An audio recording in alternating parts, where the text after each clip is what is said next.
Salam değerli vətəndaşlar, mən siyasi bloger Elnur Əliyev. Bu günləri sizə Əlizami Salayevdən danışacağım. Bəli, 104 gün aclıq aksiyası keçirdən Əlizami Salayev. Zəhmət olmasa videoya Əvvəlindən salan olsaydı əgər bağışa bizi, cəhlimiz salmaz idi bunca dağa daşa bizi. Azacıq elmimiz olsaydı əgər əsrə görə, boyun əydirməz idi qonşuya yoldaşa bizi. Nə hünər var, nə biligimiz, nə də ki devlət mal. İti atsın da yeməz, hiss eləməz laşa bizi. Şübhəsizdir tüpürə surəti iqtidarımıza, göstərən olsa bu sima ilə nəqqaşa bizi. Üzü dönsün görüm ol ağuya dönmüş çöreğin, yaxşı möhtac elədi qəhviyə uğraşa bizi. videoya baxdınız. 104 gün aclıq aksiyası keçirdən Əlizami Salayev siyasi məhbuslara birinci növbədə azadlıq deyirəm və Azərbaycan Respublikasında qayda qanun öz çərçivəsində işləmədiyinə görə, Azərbaycanda nizam intizam olmadığına görə bu təbii normaldır. Yəni 4 il həbs verdilər, getdi. Bilirsiniz niyə? Çünki Azərbaycan məmurları satılıb. Bəli. Azərbaycanda məmur öz başlıqları baş alıb gedir. Bunun da bir nömrəli səbəbkarı İlham Əliyevdir. Çünki İlham Əliyev nədənsə azad söz ifadə edənlər, öz azadlığını istəyənlər, demokratiya istəyənləri narkotik iddiamı ilə başqa iddiamlarla həbs edir.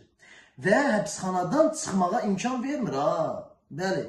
Yəni orada sonra başqa yöntəmlərlə təzən həbslərini artırırlar və s.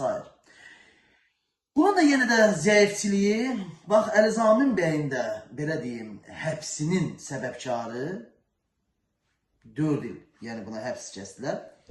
Biz insanlarda günah görürəm. Çünki bizdə biri olmadığına görə biz bir olub 95%-dən söhbət gedir ha. 95%-də biri yox, cəmi 5%. 5%-də biri olmadığına görə biz insanların haqlarını, hüquqlarını tələb edə bilmirik. Bəli. Biz nə qədər ki insanların haqlarını, hüquqlarını tələb etsək, Avropaya ictimailəşdirib, Avropada yaysaq, valla bizdə siyasi məhbus qalmaz ki. Hamı bir olub, bir yumruq deyir. İlham Əliyevdə yumruq deyil. İlham Əliyevdə sadəcə olaraq əski parçasıdır. Yumruq bax budur, bax bu. Əsl yumruq budur, bax bu. Yumruq olub, siyasi məhbusları azad etməyə çalışa bilərik. Amma təbii ki Azərbaycanda olan vətəndaşların köməkləri ilə divarlara bütün şəkillər yapışdırsınlar. O da ona göt lazımdır Azərbaycanda ki, kimsə bu hərəkəti eləsin. Elə bir oğul varmı? Çıxıb Azərbaycanda siyasi məhbusları hər yerə divarlara yazsın, siyasi məhbuslara azadlıq varmı?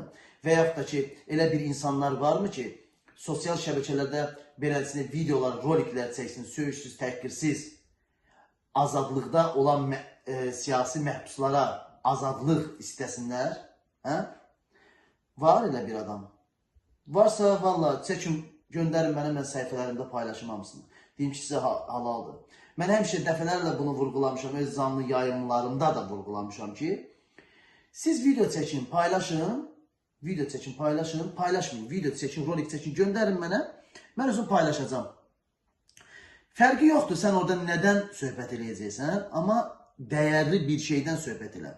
Öz haqlarınızı, öz hüquqlarınızdan söhbət eləyin. Və mən bunu paylaşarım, mən bunu özüm paylaşım, ictimailəşdirim. Bez problem. Heç kim sənə dəyər deyil, heç kim sənə dolaşın deyil. Orada söyüş yazma, təhqir yazma.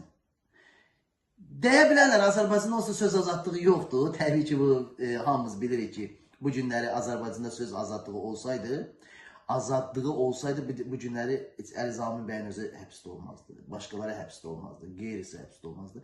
Yəni bilirik ki, Azərbaycanda söz azadlığı yoxdur. Yəni nəynəsə ifşalayıb tuturlar.